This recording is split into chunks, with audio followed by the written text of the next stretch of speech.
I can't even imagine what the suicide and homicide and just the rates of depression, and accidental deaths due to overdose are going to look like in the future. It's going to reach epidemic proportions. It's already, the statistics are already alarming, and yet nobody's sounding any alarm bells. Digital dementia. This is a real medical term right now. This is the idea that we're outsourcing our brains to our smart devices. We're so reliant on our smartphones that our smartphones are making us stupid. Does that make sense? It's convenient. I don't want to memorize 500 phone numbers, right? Nobody wants to do that. But we've lost the ability to memorize one. Like if I give you a 7-digit number now, how difficult? Would you find that kind of difficult to memorize, like a phone number that you used to do years ago? Yes or yes? Because if I take my arm and I put it into a sling for 6 months, does it stay the same? Would it even grow stronger? It would what? It would atrophy and grow weaker. Same thing with your mental muscles. If you're relying on your phone to keep your schedules, your to-dos, I went out to dinner with 10 people recently. There was 10 of us. And 3 people at the end pulled out their phones to divide the bill by 10. We've lost the ability to be able to do certain things, and so that's where digital dementia is. Smart devices could be extremely convenient, but they could be crippling also. So it could be a balance. Can I borrow someone's phone, please? Anyone? Thank you. Okay, there is a subconscious reaction to these devices when we use them, okay? What if I were to hold my phone while I'm talking to you? I'm not checking it, it's not buzzing, it's not beeping. I'm nothing, I'm just holding it. Do you feel at this moment that you are the most important thing to me right now? No, you do not. Because there is a subconscious reaction we have to the device. When it is out, it makes the people around us feel that they are less important. So when we're walking down the halls in our offices and somebody says, hey boss, can I ask you a question? You go, sure, what's on your mind? We've just told them they're not that important. Or we can go, sure, what's on your mind? And if you don't have a pocket, find a shelf, put it on the shelf, come back and say, sure, what's on your mind?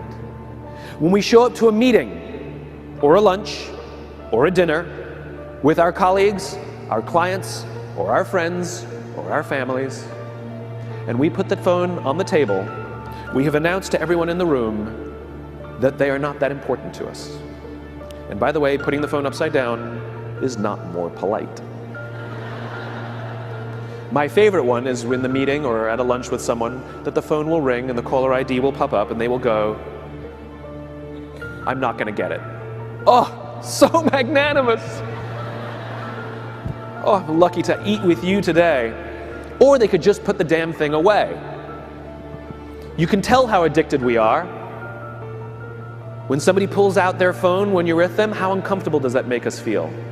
You're walking down the street with someone, they pull their phone out. We feel stupid, so what do? We pull our phones out. We're so addicted. Somebody goes to the bathroom when we're at dinner, and what do we have to sit there by ourselves? God forbid we should look around the room for 5 minutes. We pull our phones out. Meetings, awful. What do we do when a meeting happens, right? Everybody's sitting waiting for the meeting to start. Bob's running a few minutes late. Bob's here? Okay, start the meeting. Do you know when relationships are built? All that in between time. Thank you very much. Parents have to intervene. We have to stop giving our kids free access to social media and phones at young ages. They are not ready for it. Their minds cannot cope with the dopamine. Balance is fine. You can give a kid a phone, but they can't use it in their bedroom. They can't have it at the dinner table. They can't take it to school. They can only have it up to a certain hour, and you take it away. They're children. You can take the phone away. We've got to intervene as parents. But as companies, we now have to deal with the influx of kids that are coming into our companies with addiction.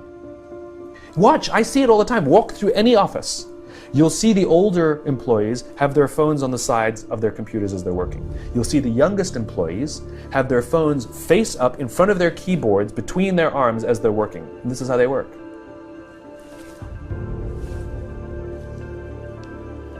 And the science is alarming. They did experiments on mice where they did the multitasking. They put flashing lights to mimic going from the computer to the cell phone, the computer to the cell phone to the TV. The mice that were exposed to the changing lights, it took them 3 times longer to solve a maze than the mice that weren't, and the damage. was permanent. It didn't improve when they stopped the lights.